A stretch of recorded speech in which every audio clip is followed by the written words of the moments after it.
people have to ask themselves, what are the consequences of them staying diabetic? People ask me, how did you do what you do? And sometimes your early years puts you in the position of what you've been through to make you do something like this. The Yeah. determination, the mindset, and then you forget about it. And when you analyze certain periods in your life of how can I achieve this, and do things that make you feel good, make you feel Mm. happy.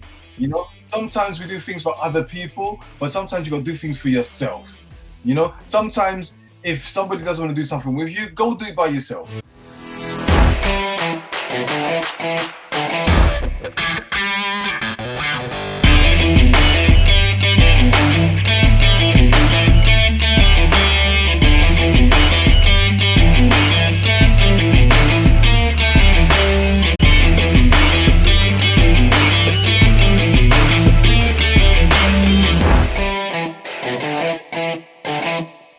Lyndon Wissart, welcome to Knowing Who You Are. I hope you had a great day today, and knowing that what we are talking about, you are in the best of health, because as we know that you have reversed, as you call it, your blood sugar level reversing journey within 105 days from type 2 diabetes. So definitely, who can be best to talk about this journey of fitness and to keep well and be mindful about your well-being. So how are you today?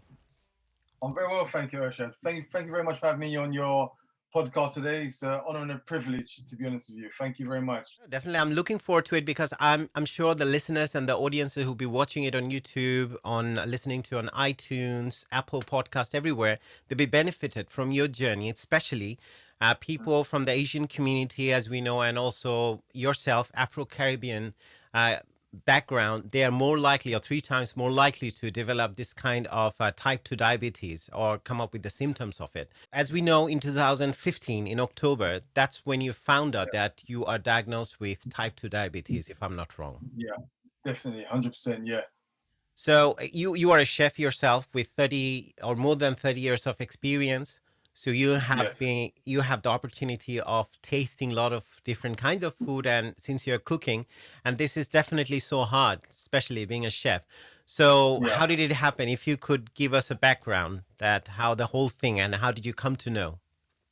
Well, the old thing happened one day when I was at work, and I was working on the menus and recipes, and I was looking at the menus, recipes, and I was using a calculator. And using a calculator, normally calculators 99.9% right or 100% right, you know. But I was using a calculator, like 1 and 1 was 3, 2 and 2 was 5, 6 and 6 was 7. It just wasn't working for me. My mindset was just not there for some reason. I don't know Wow. if it was the calculator or if it was me. And I was in the kitchen, and there's a chef making these jokes in the background, but I was in my zone. I was like in a cloud, my own little cloud doing my own little thing, and you could hear the noise in the background, people laughing, giggling, and the chef called out my name, Lyndon, and I looked around at him, and I didn't say nothing. I just looked in his eyes, and then I just ran out of the kitchen, and I went into the changing room, and Mm, I just fell on the floor, and I was crying like a baby my because God. there was so many things wrong with me, mentally, physically. I just wasn't feeling right.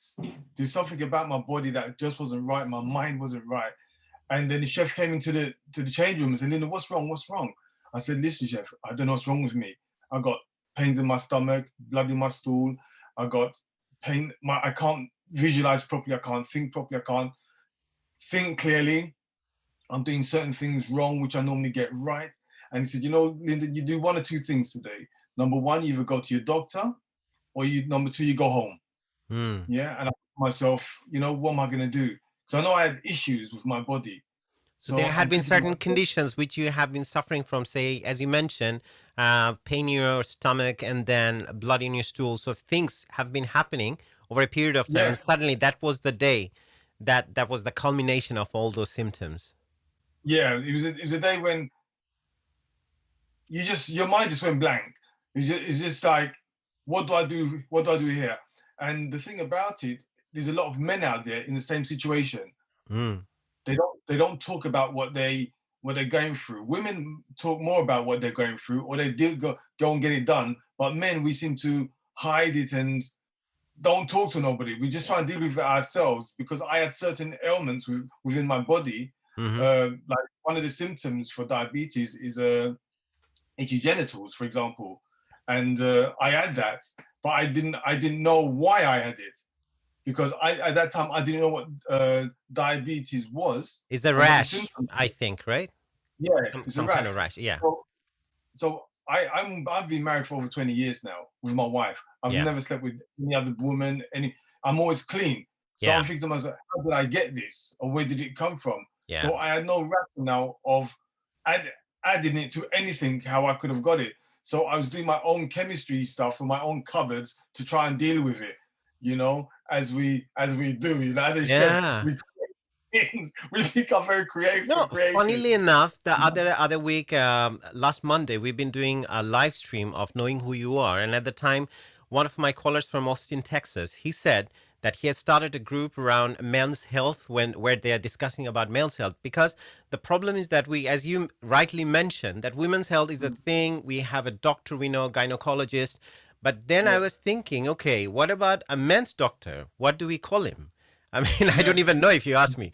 So that's the thing. This is something very important to understand. And as you mentioned, apart from the rash, as you say, around the genitals area, then heart attack, risk of heart attack, and the Yeah. problems with your eyesight. And you had a blurry vision probably during that time. Because in my family, we have the history of diabetes with all my uncles, both my parents. Oh, And my mother, literally, she had lost her eyesight. So in your case, when it happened, I mean, it's definitely our food habit is one of the things from the background we come, as I said, the Black yeah. Asian minority ethnic background, which is BAME in a shortened form. Yes. So what was your childhood was in England, or did you grow up in another country? No, Did you I grew grow? up in England. I grew up in England. I Okay. was I was I was born in Hackney. All right. We stayed for about 4 years, and then after that we moved to Tottenham. So I Okay. spent the rest of my days from probably 5 years old to teenage, early adulthood in Tottenham. So I went to school in Tottenham, everything like that. Yeah. So it was my growing up was great. I had plenty of fun. I enjoyed it. We had ups and downs. I didn't come from a wealthy background or anything like that, or but I took care of myself. This is where my cooking came into skills, because I'm the youngest of the family, and they Okay. call me the latchkey kid. So the latchkey kid, he's got the key around his neck. Okay. So when I get home, I'm the first one at home to open the door. So I used to come home after school. I used to go to the garden. I used to cut scallion, which we call spring onion, because my mum used to grow it. I'll come back Okay. in the house. I'll wash it off. I'll put it in the frying pan, fry it down a little bit, and add some baked beans to that. I'll get a couple of slices of bread, Wow. and I'll have myself a cup of tea. So this is in my young age. So I was cooking You are early. quite independent to start with. Already you have started preparing your own Yeah, meals and stuff. We Asians, and we have certain, the food habit we have, especially like curry, the spice and all yeah, that. It tastes amazing. But yeah. if it's unchecked, then definitely you are at risk of developing some kind of diabetic symptoms, if I'm not wrong. Mm. I think the main issue is we have these foods every day. Yeah, Mm, that's the main problem. We have them every day. yeah. Like I was speaking to when I was reversing my diabetes, and I cured myself. I reversed it. I was speaking to an Asian gentleman, yeah, and I said to him that you'd have to cut back on your rice. He goes, "How can I cut back on my rice? I eat rice every day." I said, "You eat rice every day?" And one of the things people don't know, in a bowl, a small bowl of rice, is about 10 teaspoons of equivalent of sugar. That is. Carbohydrate, yeah. Yeah, carbohydrate sugar, and people don't realize that. So when you're speaking to certain people with certain communities, they use certain foods every day. It's harder for them to cut back or stop it, and that's the hardest thing. So the number one thing when you're reversing your type 2 diabetes is your mental state. Hmm. Mental state. Number one, what do I need to do? Yeah, and number two, can I do it? Because in your And case, you refuse to take any traditional medication or medicine that could yeah, cure you of your type 2 diabetes. So that's your yeah, journey. And you reversed it that's what. within 105 days. Yeah. So my reasoning for not taking the medication is because when I was diagnosed with type 2 diabetes, it didn't resonate with me where I heard the word until they said I'm diabetic. It's like click. Where have I heard this word diabetes? And the first time was when I went to see my friend's mother, and she wasn't very well. And when I went into the room to see her, she looked at me and she said, "Lyndon, the sugar get me." And when we Ah, say the sugar get me in the Caribbean, that's like a death sentence because they don't say diabetes. To say diabetes is like a death sentence. So she said, oh "Lyndon, the God. sugar get me." Yeah. So a few months later, she passed away through her diabetes. Oh, Yeah. And that's when I found out at the funeral about diabetes from wow. her side. And then there's another occasion with my cousin Ken. He was type 1 diabetic, and he told me a story how he became type 1 diabetic If through you could stress. explain for the audience type 1 and type 2, apart from that, there are other kinds of diabetes as well, the rare Yeah, conditions as well. But type 1 is the one where you don't produce any insulin at all, the insulin. hormone. Yeah, so the pancreas. So the pancreas is not functioning, so it doesn't produce any insulin. Type 2 is more of a lifestyle of food, what you eat to raise the blood sugar levels. But there are some type 2s whose pancreas is not functioning fully, so they still have to take insulin as well Okay. to make up for that. So you're either one or the other, or you're a bit of both, really. So I was type 2. Mine was um, my lifestyle, my foods that I was eating. That was Mm, me. So that's type 2. The blood sugars was very, very high. So when I was diagnosed, for those who don't know or who do know, my blood sugar, when they do a pinprick in your finger, yeah, and in the UK, mine was 15.9, and it's wow. supposed to be 5, Yeah, yeah, or under and 5. Yeah. under 5, yeah. And then they got the HbA1c blood test, which looks at your last 3 months of your blood sugar levels. So that the HbA1c determines if you're diabetic or not. My HbA1c was 92, Oh, and it's yeah. supposed to be 42 and below. So Wow. I was in the danger zone. I was in the danger Definitely. zone. Yeah. But when they told me that, it didn't mean anything to me because I didn't know what diabetes was. It Mm. didn't resonate with me. The only time that I knew there's something wrong is when I looked at my doctor's face and they weren't smiling. It was a serious face, and I thought to myself, "Wow, this doesn't sound too good." So So say, what for my example, doctor, if you left it untreated, where could you have gone? I could lose a limb. I could lose a limb and potentially Mm. go blind. Um, I could have heart problems, lung problems, kidney problems. It could lead to other things as well. But one Yeah. of the main things, every 22 seconds, somebody loses a lower limb through type 2 diabetes, yeah, or diabetes. Every 6 seconds, somebody dies from diabetes, yeah. Wow. Every 3 minutes in the UK, there's a new diabetic patient. Yeah. Yeah. In the UK, there's probably about 4.7 million people with diabetes. Worldwide, it's over 460 million people with diabetes. And then by So 2040, I think it's predicted like 642 million people would be affected. yeah, exactly. And my question is why? Mm. So you What? have tried to answer that question probably through your book, your first book, which is The Inspired Diabetic.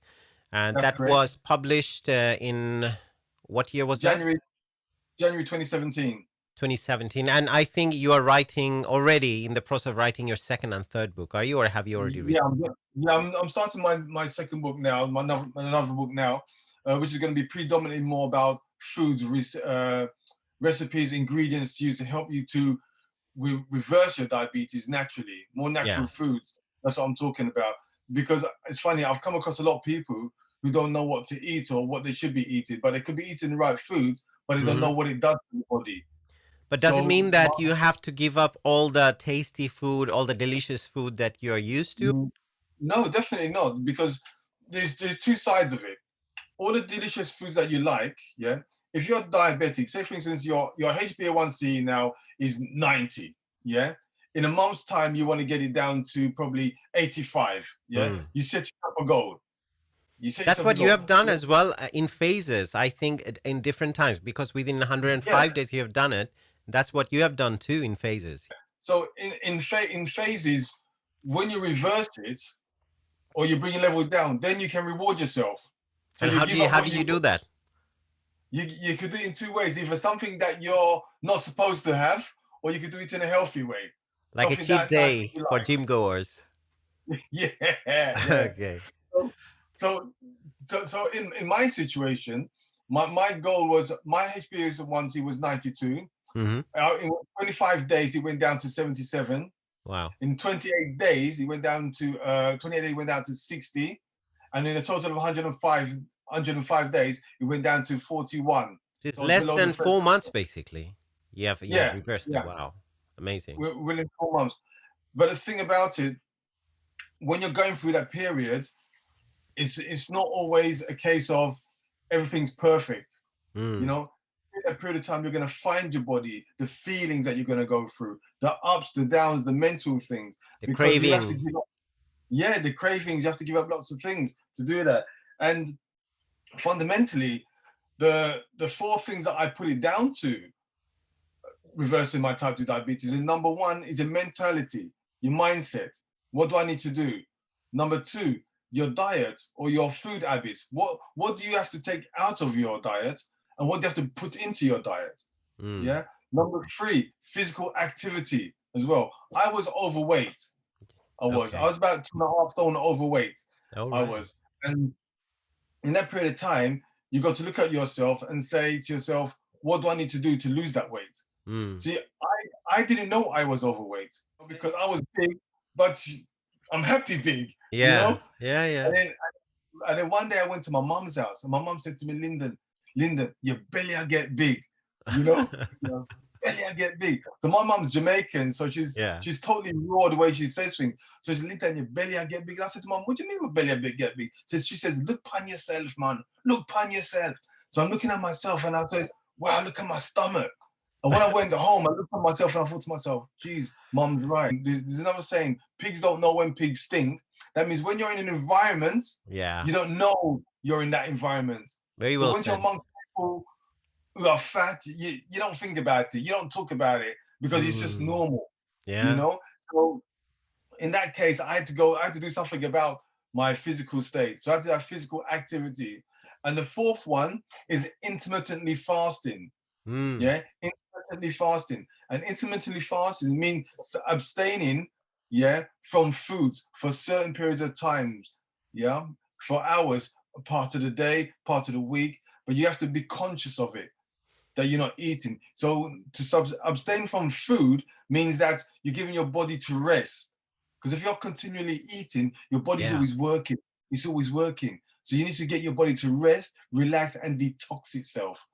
Detox itself because in your veins, in your tubes, yeah, is all lots of blockages from the foods that we eat, from the oils, the carbohydrates, the fats, all these things they build up. And what we need to do is to clear those out, cleanse those, you know. So those are the four basic things I talk about: the mindset, diet, physical activity, and intermittently fasting. Those are the four key things that I put down for my personal self to reversing. You came to know about this, or you have decided that this is the path you would follow. But when you were diagnosed with this type 2 diabetes, I want to know what was the reason that you refused to take traditional medication for diabetes? What prompted you to take that decision? The reason why is because my cousin who was type 1 diabetic, yeah, he was on medication and he was offered medication and he done his personal research about medication. And it's not for me to knock it or anything like that. I'm not a medical person or anything like that. I'm not a Exactly. dietitian. I'm not a health person. So any disclaimers I'm going to put out there is to you got to work with your doctor or your Mm, dietitian if you want to do something like I've done. Yeah. But yeah. I wouldn't say I was naive. I just done it in an organic way, you know. Okay. So my cousin said to me, Lyndon, there are side effects with the medication if you're diabetic. So if you do become diabetic, don't take them, you know. Mm, So I'm thinking to myself, all right, so I'm with my doctor. My doctor went like this straight away to get medication for me. You know, that's the first thing they said when you're that. They went straight for the medication. I'm thinking to myself, I've never been on medication in my life for anything apart from the headache tablets. Because working as a chef in the kitchen, we always get a headache. You know, definitely. Yeah. The heat.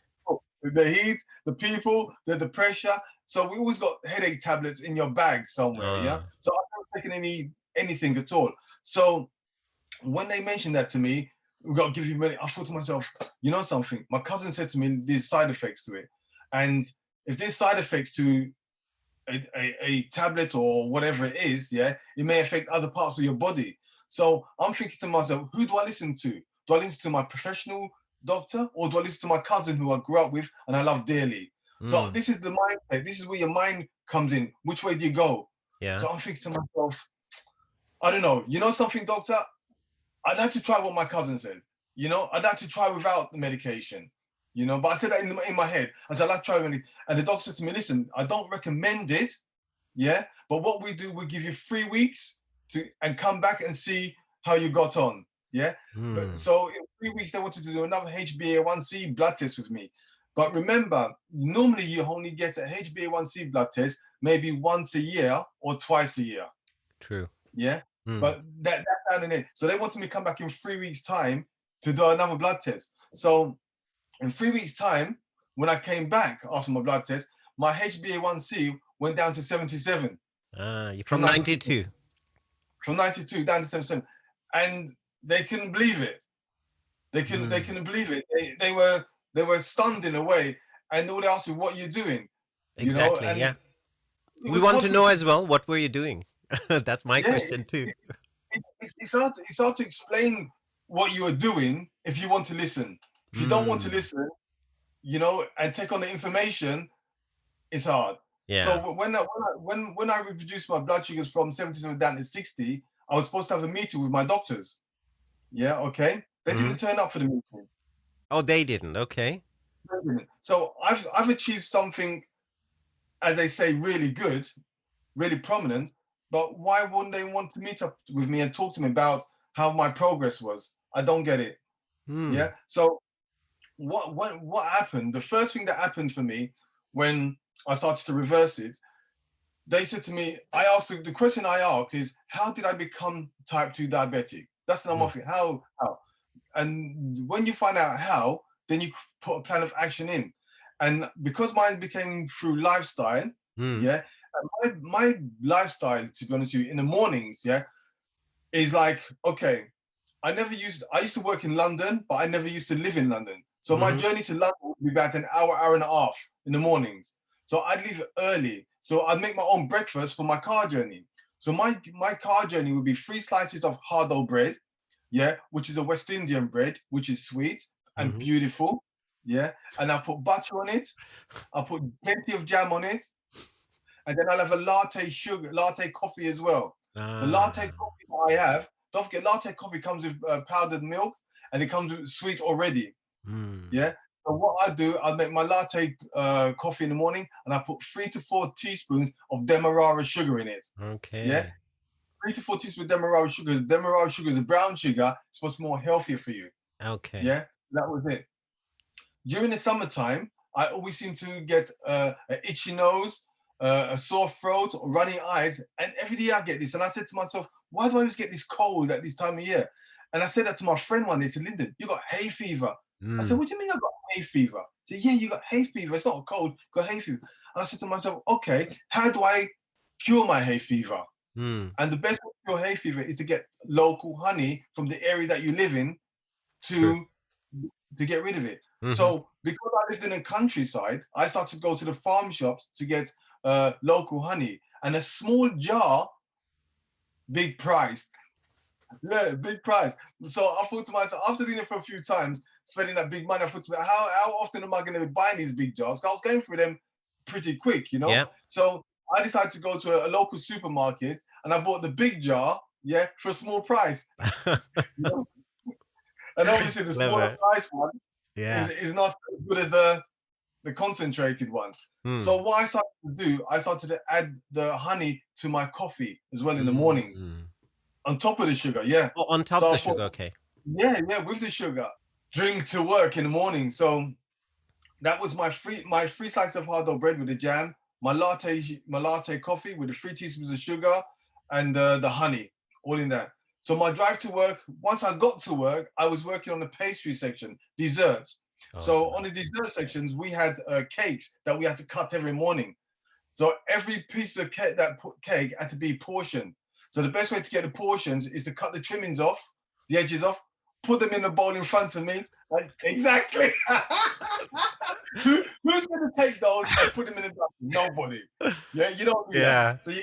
So once you're at work in the morning, what happens? They're going to ask you, do you want a cup of tea? Do you want a cup of coffee? So I say, yeah, I'll have another cup of coffee. So coffee, I'll have my sugar again, and I put honey in it, and I'm eating the cakes at the same time. Oh, Yeah, God. cakes at the same time.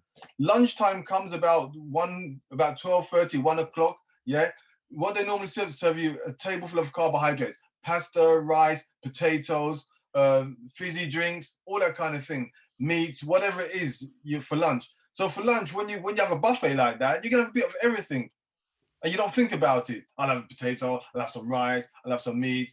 You just go for it. After lunch, about 2 o'clock, 2:30, we have another tea break. Yeah. So we have another tea break. What do? You have another coffee with your sugar, your honey. You have some biscuits. You have some more cakes, and that's lunch. And that's an afternoon tea. Yeah. So when I finish work about 4 o'clock, 5 o'clock, depending on the day, my journey could be up to 1 hour to 1.5 hours going home outside London. So what I used to do is go and get a free meal deal from the corner shop. Yeah, which would be like a BLT sandwich. It'd be a fizzy drink, a chocolate bar, or a crisp. Yeah. Whatever combination on a day. Yeah. And that's what I'll be having in my car to go home. And it's sometimes when I'm driving my car, I can hear this noise in my boot. Ka-ching, ching, ka-ching, ching. So what's that noise? What's that noise? So I stop the car, I'd look in the boot. Oh man, my J2Os. Yeah. I had cases of J2Os. And the reason why I had cases of J2Os in my cars, because I used to go out with my friends to the pubs, the clubs, and I never used to drink alcohol.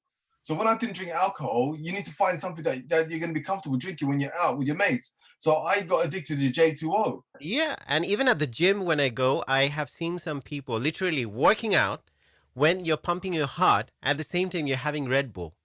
I literally stopped Definitely. someone. I said, brother, I think it's not something that you're doing right. Can you please stop? I mean, because I couldn't stop myself. I didn't know that guy. But I felt, what is he Yeah. doing? Taking heavy weights, and then he's drinking those Red Bull cans. Oh, Now, yeah. Lyndon, there's one thing I want to know from you. What gave you the resilience to fight back? Because the problem is, many people know when they are diagnosed, even in my parents. I know my mom, my dad, when there's food served on the table, say I'm having certain kind of food, and say my dad is watching me or my mom. I mean, they're not with me here, but back home, whenever I travel, it's I find that they're like, okay, let me try a little bit of that. It's really hard because when you see people around you are trying something which is probably not good for your diabetes, but it's really hard to resist. How did you? Because you did it even within 4 months, less than 4 months. You definitely needed to have a lot of resilience. How did you keep Yeah. that regimen? And definitely after 6 years, you definitely are keeping the same kind of regimen. People have to ask themselves, what are the consequences of them staying diabetic? How does it affect your lifestyle? If somebody's going to lose a limb through diabetes, Yeah. is that not strong enough for you to change your diet, to change your lifestyle? If somebody's going to die from diabetes, isn't it not strong enough for you to stop doing what you're doing? In my case, I was self-employed, number one. So if I don't work, I don't earn. If I don't earn, the family suffers. Yeah, then my livelihood suffers. Yeah, the people around me suffer. If I'm not well and have a clear mind, the people around me suffer as well. It's a Yeah, it sense of affects the family. responsibility. Yes, exactly. And when you think about that and the things that it can affect you with, you have to think about what's the worst scenario for your personal life. And this is what I tell a lot of people. But you have to be mindset to think to yourself, okay, type 2 diabetes is just a lifestyle. It's not a long-term thing, it's short-term. So do the work short-term, yeah, to reverse it. And then when you reverse it, get into the position, yeah, where you can maintain it, because after a period of time, your habits change.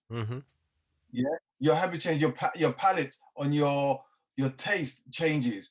So now I used to have 3-4 teaspoons of demerara sugar. I don't do that anymore.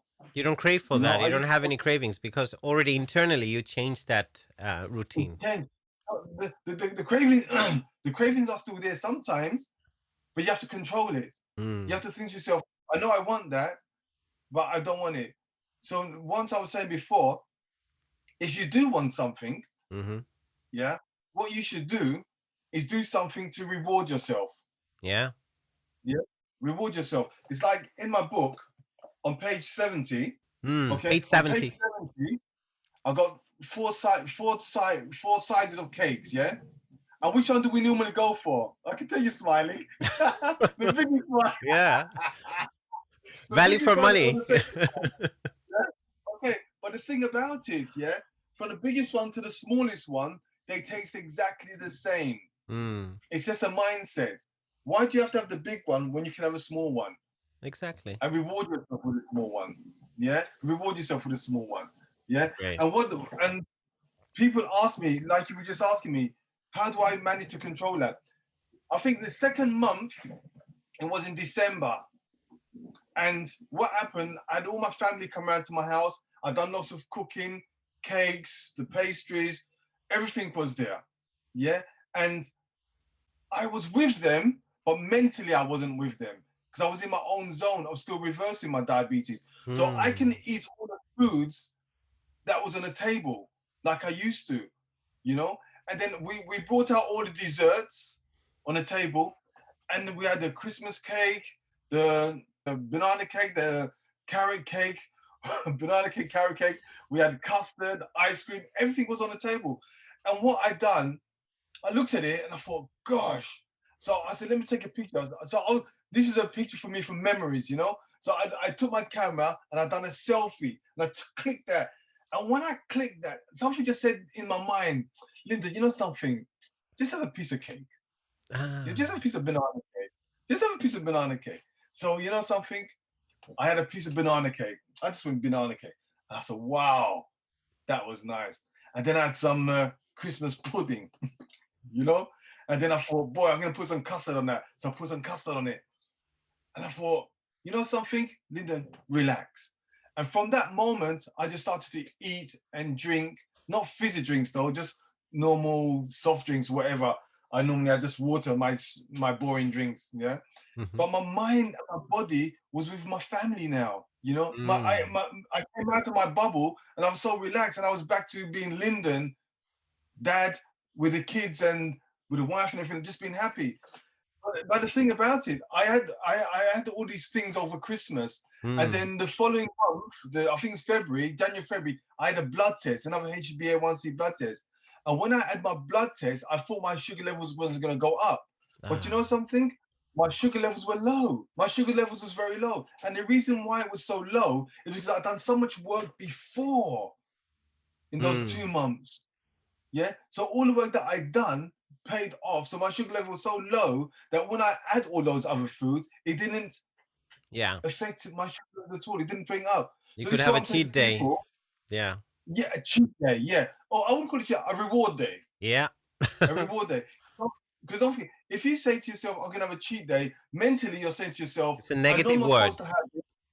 Yeah, I'm not supposed to have it, but I'm gonna have it. So your body's fighting with yourself. Your body's fighting with the mind. Should I not? Should I? But if you say, listen, for the last 2 months, I haven't eaten nothing negative. I've been really good for the last 2-3 months. Yeah. What I'm gonna do now, I'm gonna have that cake, even if I'm not supposed to have it. I'm gonna have it, and you feel so much better because you're rewarding yourself. That's the number one thing. Reward yourself. Reward yourself and set yourself a goal. Yeah. Yeah. And that's how when we do it. It's like people say they have to eat their rice every day. You don't. It's only because you're programmed to. But it's really a very slippery slope, because if you're not too careful, okay, one day, fine.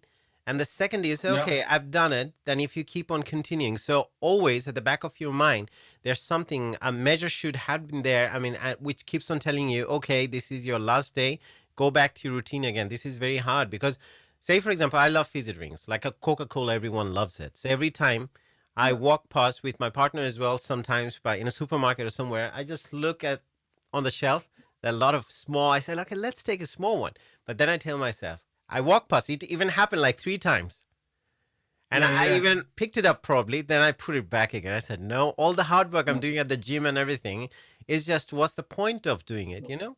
Yeah. So, So Lyndon, what prompted you to, because you recovered, you got the reward for yourself, and now you're leading a healthy life. But what yeah, prompted you to bring it out, write this book, and help others? What were you thinking? Because you already have a very busy life. I didn't write the book intentionally. Okay. It was by default, because my cousin, when he was diagnosed with type 1 diabetes, yeah, okay, and he told me his story, how he became. I said, Ken, listen, you need to write a book, do a video, you need to share your journey on how you became type 1 diabetic, because it's amazing, you know. And he said, you know something, I thought about it, Lyndon. So what I said, Ken, listen, I got a friend, Darren, who's written a book. Yeah, he knows how to write books. Let me speak to him, see if he can help you. So I spoke to my friend Darren. Yeah, Darren said to me, Lyndon, listen, come to this event that we got talking about authors, how to write books, how to construct books, that kind of. So that's the day when my blood sugars went down to 60. Yeah, my blood sugars went down to 60. So that was a good achievement. So when I met my cousin that day, I didn't tell him until I actually saw him physically. I said, listen, Ken, I know we're going to this meeting tonight, but my sugar level's gone down to 60 today. You know, Hmm. I just got my results from. And he goes, wow, that's brilliant. That's really, really good. So once we were in the meeting, I'm sitting there front row because I want to get as much information for my cousin to help him write his book. And Yeah. I'm sitting there and everybody's talking about how they wrote the book, how to construct it, the editing, the pictures, everything like that. And I met one woman there who's written about 4 books. And I said to her, how come you've written 4 books? She goes, I just like writing. I thought to myself, you know something? Maybe there's a story in what I done, Mm. because Ken said what I done was really good. So during the break in the meeting, I said to my cousin, to my friend Darren, you know something? I've achieved this in the last 2 months with my diabetes. You know, maybe there's a story I can share with people. And he said, Lyndon, okay, just write down everything that you've done in the last 2 months up to now, and then let's meet next week. You know? So when I got back home, I started to write everything down that I'll be doing on A4 pages, A4 pages, A4 pages. And I just put them all together. I went to Darren. I didn't even read them. I just wrote everything. When I got to Darren's house, I sat down and I opened up my file and I started to read. And I just got so emotional Mm. because I'm reading about me, what I went through,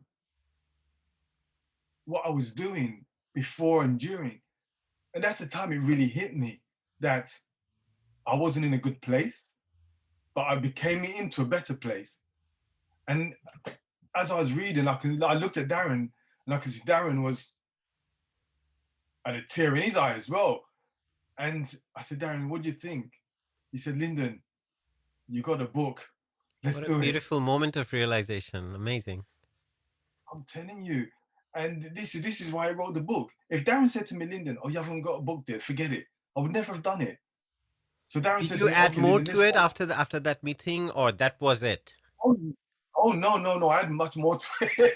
I It got is a into pretty Lyndon mode after big book, as I can see. It's a pretty big book. How many pages are there? 174 pages. What can people find? What kind of information you have in that book? Number one, the book's about my journey, my experience. Mm. Okay, it's about my days when because I had to when I started to do research into diabetes and the symptoms. Yeah, back in the 90s. Yeah, okay, I was always tired. Everywhere I went, I was tired. And the common conversation is when I went to family or friends' houses, Lyndon, don't sleep when you come. You know, don't fall asleep. You know, Mm. and then going further back in the 80s when I was working at the Savoy Hotel, because I'd done a lot of my training at Savoy Hotel. As a young teenager, they would bring around a trolley full of water or lemonade. But as a teenager, you're not going to drink water, you're going to drink Yeah. lemonade. Yeah. So we drink lots of lemonade, you know. And I'm thinking to myself, maybe back in those days, even in the 90s, I may have had diabetes, because we used to have family who used to live down in Ramsgate. Mm-hmm. Yeah, okay. And we lived in London. And Ramsgate back then is like a 2-hour journey on those back roads and the A roads. Yeah. So I used to buy 2 bags of jelly babies for that Oh my journey. God. Oh my And I'll God. be eating the jelly babies on the way down to keep me awake. Because psychologically, you think the sugar's going to keep you awake. to give you that energy. But what about the So sugar that's what rush? Then after finishing all these 2 packs of jelly babies, you'll be like really quite agitated. you want more. you know. So that's when I started looking at my history, and then going back into the Savoy. I met the Queen's mother at the Savoy, yeah, Mm, and working at the Savoy Hotel. Working at the Savoy Hotel was hard. It was tough, yeah, but it was worth it to get the mm, certificate at the end of the 18 months that you're there. And so I put that in the book because people ask me, how did you do what you do? And sometimes your early years puts you in the position of what you've been through to make you do something like this. The yeah. determination, the mindset, and then you forget about it. And when you analyze certain periods in your life of how could I achieve this, and then you Mm, looked at other things that may have helped you. So I used to be in a network marketing organization back in the 80s as well, and we used to have mental health books, mm, positive mental attitude books, mm-hmm. so I read a lot of those books back then, books like The Ah. Magic of Thinking Being, How to Win Friends and Influence People, um, Skill with People. So these books, they give you the mindset of you can achieve certain things. It's the So persistence, just keeping at it and maintaining the strict regimen and building good habits. Very nice. yeah, and habits, yeah, and building good habits. So good habits puts you in a good place. Mm, Puts you in a good place. So that's how I became to write the book. And in the book, I started to talk about all the foods that I started to eat. Yeah, okay. All the vegetables I started to eat, cruciferous vegetables, root vegetables, the okra water I used to make, started to do okra water, all these things that help reduce the blood sugars naturally. So one of the things like cinnamon, spirulina, lots of things I started to do. So I had added all those things into the books. And even after writing the book and those ingredients, I found out about other ingredients like mm. apple cider vinegar, turmeric, all these kind of things, yeah, that helps with blood sugars as well. There's one called bitter gourd as well. Bitter gourd, they call Okay. it bitter gourd, Corella, or bitter melon. They call it. The Asians call it Corella. They Kerala, do, yeah. yeah, Corella, yeah. So I started introducing that to my diet as well, Mm, Corella, and I cut it, make water out of it, and that's it. And so there's lots of things that I found out on my journey, and mm, I really became like a vegetarian. I used to love my meat. I used to, mm. as a chef, I've been places where people say this is the best piece of fillet of beef, this is the best lamb. Do you know what I'm saying? This is the best whatever. And I've tasted, like they say, the best of the best that people say Yeah. you can have within reason. So even I used to love my meat. I stopped eating meat for a period of time. I Okay. stopped eating my beef. Yeah. One of my favorites was lamb. I remember I was working with one of my friends in the kitchen, and he was preparing this lamb with onion, garlic, herbs, rosemary, everything. And the smell was just so infusing. He put it Yeah. in the oven, he cooked it in the oven, and you can smell it. The And I just like, temptation. wow, I can't wait to taste So that. how do you So once manage that lamb, that now since you're still a chef? So yeah, you have to be around food and you have to taste it definitely. So, it's control. mm.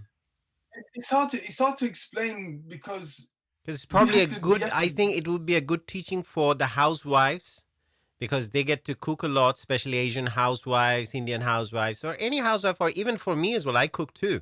So for me, even mm, when you're cooking, the temptation, okay, even if I'm cooking it for someone else, if I'm inviting someone, but how can yes. I keep myself away from that if it's not that good for me?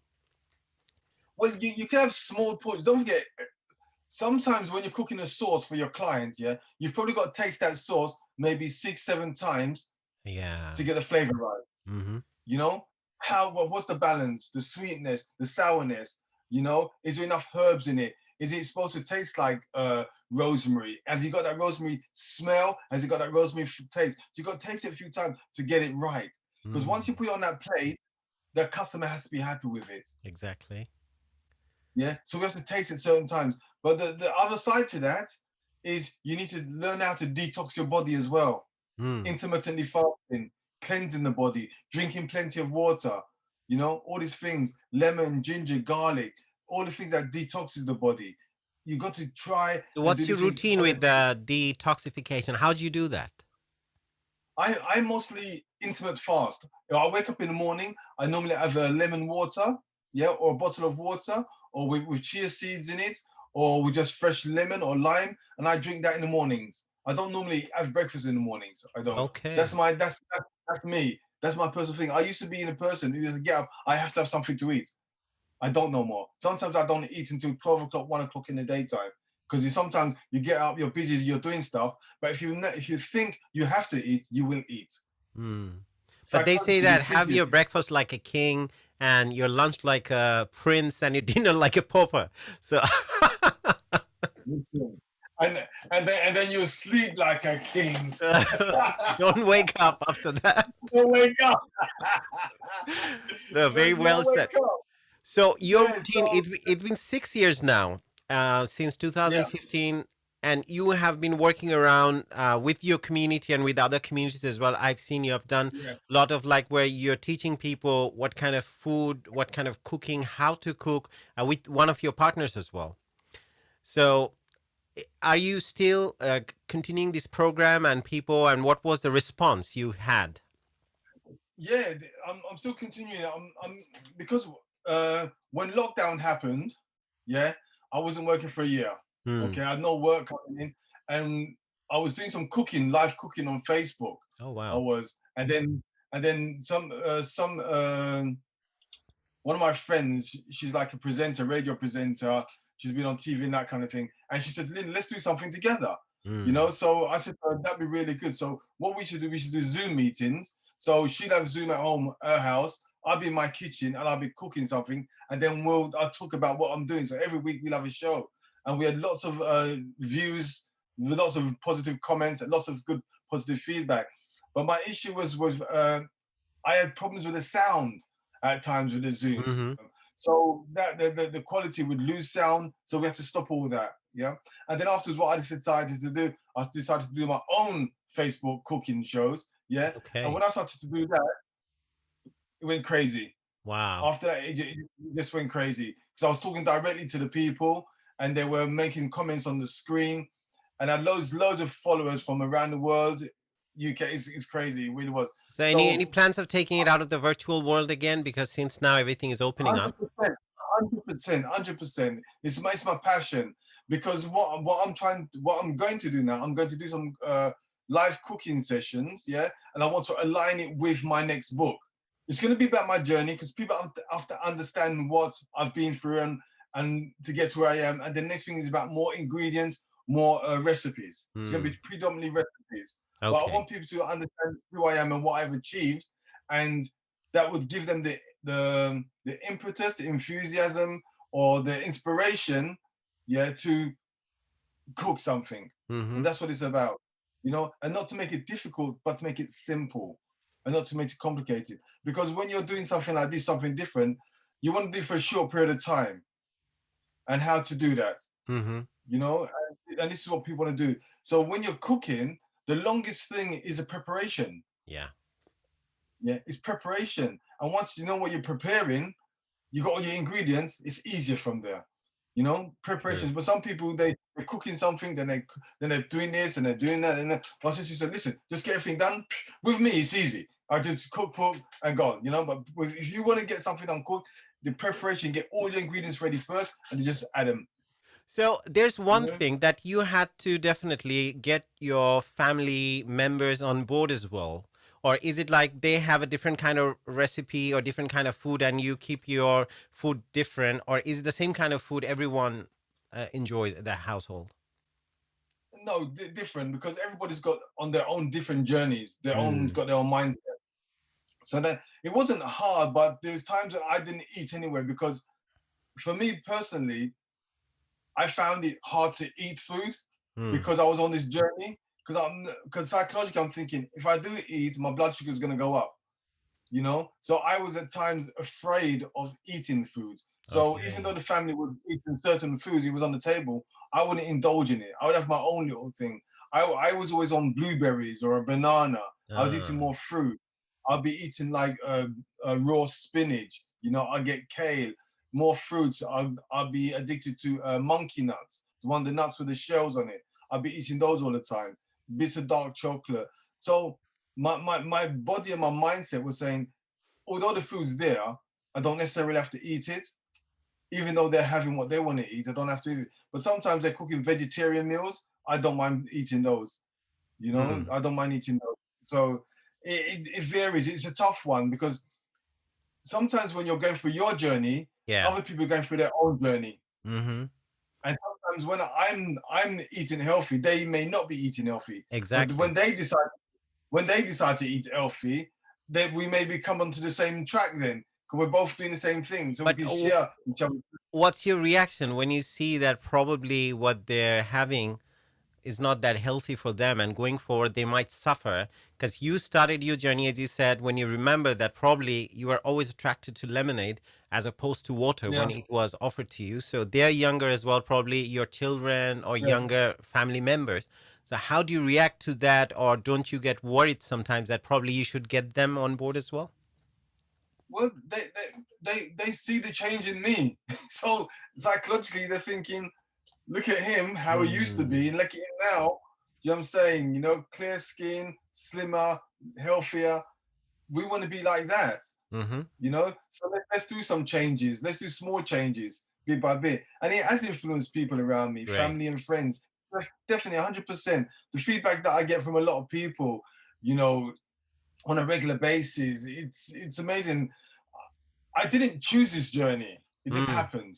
Okay. Because I've It, seen on one of it, your documentaries, your daughter, she was saying that how she's inspired as well through your journey. oh, you really checked me out, haven't you? Yeah. I mean, Yeah, I have to when because I'm interviewing you. Yeah. yeah, no, because my daughter, she's 18 now. This is about, she probably was about 14, about 13, 14 when she started to come on this journey with me.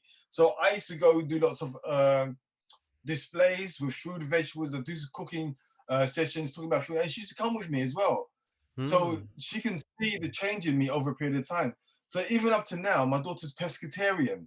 Mm. Yeah. She has detox days. She has intermittent fasting days. She says, Dad, I'm not eating no sweets, no cakes, no pizzas, nothing like that days. You know, Wow. nearly every day we're having this conversation of healthy eating or something. But don't get me wrong, we're not all perfect. We still have our little bits and pieces. Yeah. But at the end of the day, is how do you deal with it? But it's important the company you keep, because to having people or building a community around that where you have similar Yeah. minded people, it helps you. Because Yeah. when we're talking Helps about you. habits, then how can you keep your habits? So when you have Yeah. people or the company you're keeping, if they're not that inspiring or helping you in that journey, then it's always there's a risk of relapsing. Relapsing, definitely, definitely. It's just like me when I relapsed over Christmas. You can relapse, but I think if you're in the mindset of that you may relapse, I think you need to take yourself out of that bubble and think about you. Think about Mm. me. Mm. Who's the most important person? Me. True. There's a scenario they said when you're on an airplane, yeah, and if there's an emergency, yeah, who puts on the mask first? You don't put it onto the child first. You put it onto yourself first because you need that energy to help the child. Yeah. Like when Yeah, I think your fire drill that you were trained definitely as a chef. So when there's a fire, you are trained to run out first without trying to save yeah, anyone else, and you just run out of the building straight away. yeah, Yeah, I mean, yeah, it's the lesson is about loving yourself first of all, because when you can love yourself, when you learn to love yourself, then that helps you looking after other people yeah. around you. Because 100%. even for you, the recovery journey that you had been on, that came from a sense of responsibility, the love for people Mm. around you. So that's very important. So, I mean, we are coming towards the end of this interview. So I would like you to sum up in a sense that, so for people, you see that they can be, especially with your aging, you're more at risk of developing diabetes type 1 or type 2. Yeah, So what yeah. would be your advice for people, how they can keep at it, and what kind of routine they should be having? What's your advice? What would you like to say for everyone who's watching or listening? I think one of the most important things for people is to write down what they're eating. Yeah, write down what you're eating on a day-to-day basis. You know, and if you're going shopping, make a shopping list of foods that you do want and stick to that shopping list.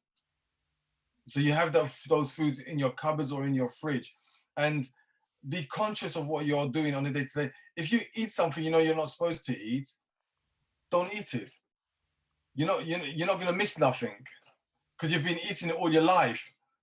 You know, That's true. you know what it tastes like. You know what it tastes like. It's like um, I don't know. Sometimes Jamaican background, we grew up eating patties all the time, Mm-hmm. and we used to go to church.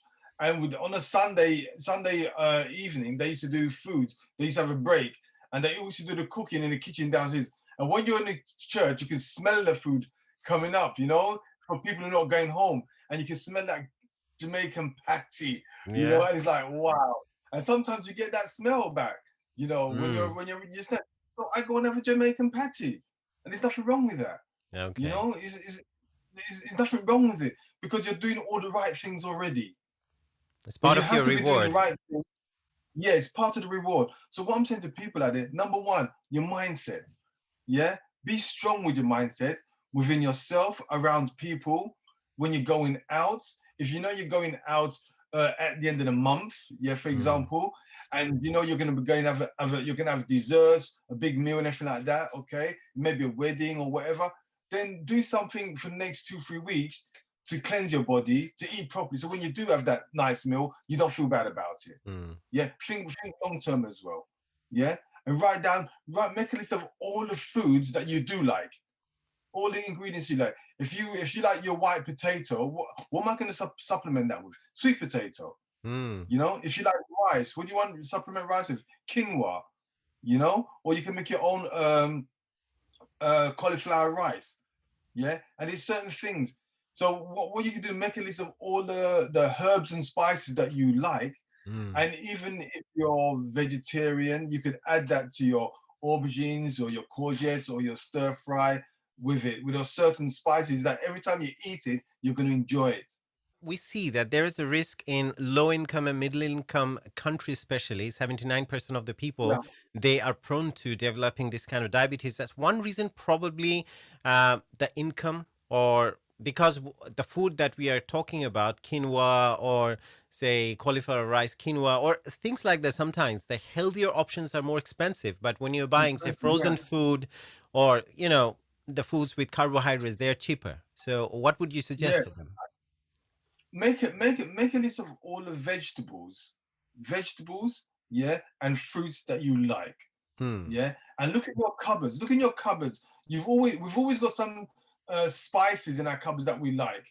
Yeah, maybe a mixed spice, a cinnamon, a turmeric, a dried coriander or something like that. Look at the spices you've got in your cupboard. Take them out, yeah, and combine them with some of the foods that you're eating.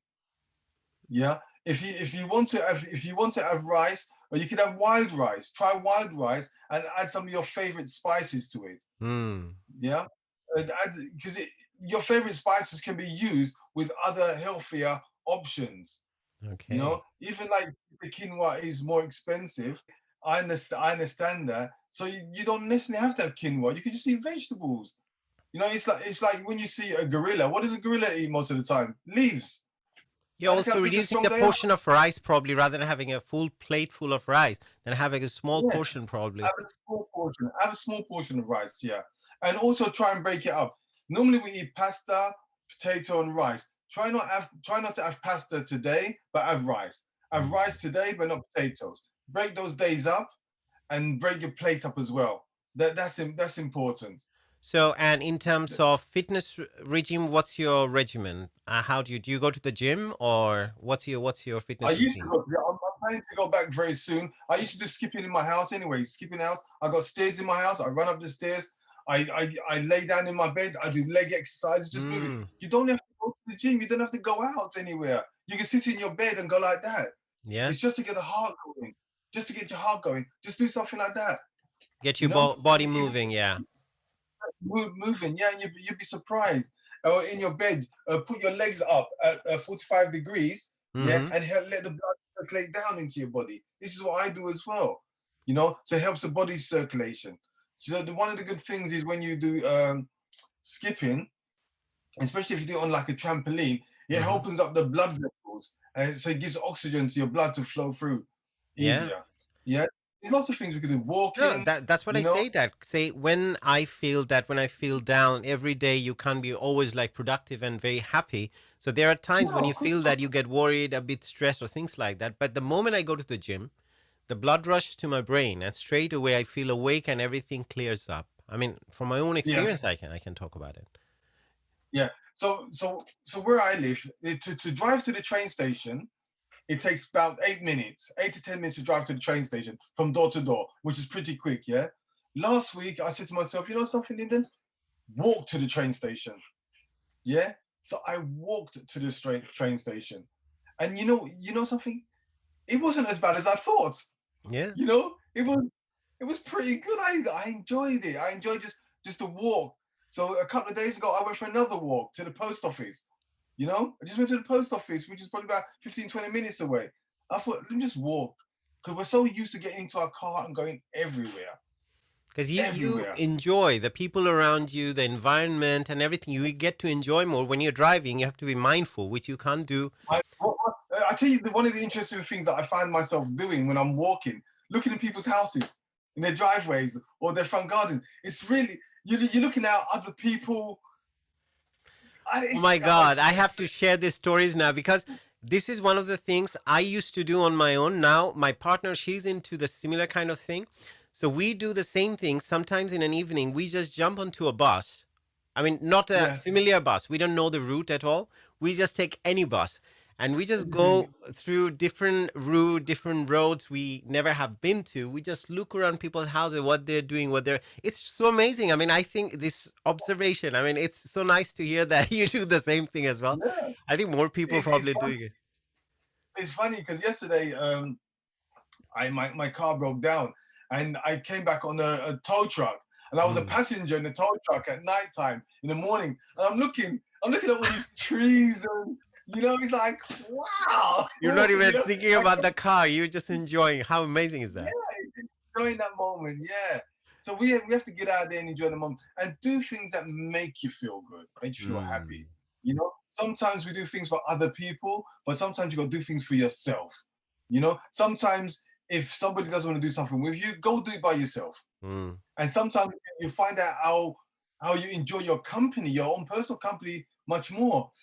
Sometimes when you go out, you meet new people as well. You talk to people, just saying hello, hi, how you doing? Hi, how you doing? And then the conversation, No, you see that. and They then you, say that we are so not used to spending time with ourselves. Say, for example, even if you're waiting somewhere, if you're not yeah, talking for a moment, you get uncomfortable, you take your phone out straight away just for nothing. You try to yeah, go through yeah, apps, checking emails for nothing. Even you don't have any email or no text, but you're on your phone nothing, because yeah, we are so scared to be with ourselves for some moment, like 5 minutes, give to yourself and spend time with yourself.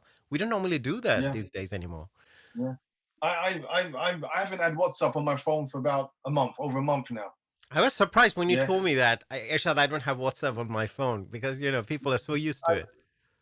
Yeah, but I had it before. I was checking it every day, every minute, every second. Who's sending messages, all these groups. I think the main reason why I was on WhatsApp because I've met many organizations, many groups, many people, and I can use that to promote the book for Hmm. these organizations. So I've had many sales through WhatsApp groups and stuff like that. I've been on certain radio stations because people connected with me Yeah, through WhatsApp networking to helps. come Yeah. to the radio. Yeah, that does help. That definitely does. So I'm fighting to go back onto WhatsApp soon, and to see the amount of messages I probably got, messages. But the other side to that, it just shows you who's actually trying to call you, Hmm. who's really trying to communicate with you, rather than using WhatsApp. Yeah. See, some people are so used to using WhatsApp, they forget they can call you, yeah, or they can send you a text message or an email. Yeah. True.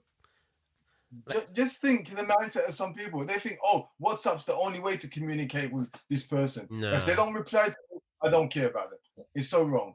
Once upon a time, we used to phone people. We used to Or memorize write everybody's letters. telephone Think number. about those days. Yeah, yeah, Because I intentionally, some days I just leave my phone in another room. I don't even keep it with me because anytime you have phone in front of you, the tendency is that for nothing, you pick it up and you just go through things.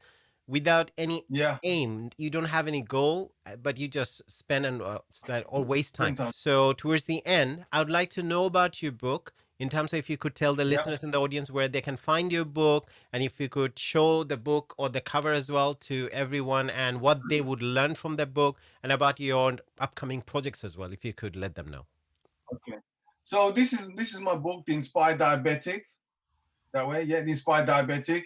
It's a journey of how I reversed my type 2 diabetes in 105 days, naturally, without prescribed medication. The book will make you laugh, will make you cry, will make you think about your own personal situation, on what you think or what you feel you can achieve. So the book is the foundation of helping you with your mindset of how you can start to reverse your type 2 diabetes. That's the one thing. My other projects that I'm working on now, I'm working on a second book as well, predominantly with recipes. And I'm doing some radio shows. I'm always on radio anyway, on TV shows as well. I do podcasts as well. But a lot of the information you'll find on my website, theinspireddiabetic.com. That's my website. You find most of the thing. You can buy the book on my website as well, The Inspired Diabetic. When you buy it from my website, you can get a signed copy, or if you want the book for a special person, I can sign it directly to that person. There are other platforms where you can get my book, definitely. All platforms you can, but you won't get them signed like you will for mine. Also, you can, for a lot of people out there who aren't able in a position to be able to buy the book, yeah, you can also rent the book from libraries, yeah. I got my books in my local library. In certain libraries around London has the book. If you in a position where you'd like to read the book and borrow the book, ask your library to get it for you, because they'll be obliged to get it for you. That's not a problem. That's not an issue. So it's good for people who wants to read it but can't afford it, but they can borrow it. So the best way to keep up with me is through my social media. Wissart on Instagram, Inspired Diabetic on Facebook. I'm on LinkedIn, Twitter as well, all at the Inspired Diabetic. And if anybody out there wants to communicate with me directly, they could do that through my website. If they want specific information about me, everything's on my website. I do a reflection call where I talk directly one-to-one with individuals who want to really do something. I've got no problems with that. So that's called a reflection call. That's on the website as well. So, and if there's any groups out there that would like me to come and talk with them, engage with me, connect with me, I'm open to helping and working with people. And I enjoy it because it wasn't something I decided to do. It's something I just fell into. I mean, it happens with most of the people. So there are a lot of ways to get in touch with you. I mean, for the time being, just to remind them, only text and phone calls, no WhatsApp. No, definitely you're getting back to it. So, okay, Lyndon, thanks a lot for all the information that you provided for the listeners and the audience who've been watching it and who'll be probably downloading the podcast and be listening to it on the go. And the journey you had yourself, I hope people would be benefited through Lyndon's journey. And also, there are ways where you get confused, where you need more information, since Lyndon had the journey himself personally. Definitely, he can help you through it, and you know how to get in touch with him. So, Lyndon, on that note, we'd like to finish today's interview, and I hope you have a great day and a healthy many more years. And to you as well, Ershad. Thank you very much for having me on your podcast today. It's been an honor and a privilege. You made me feel comfortable. You made me feel relaxed, which I appreciate. Thank you very much. Such a resource of information, and you know so much about what you're talking about. And also, you have been through the journey, but you have done your own research. So it shows and it reflects through your conversations. So thanks a lot, Lyndon. Hopefully, we'll catch up another day. We will do. Thank you very much, Ershad. Thank you.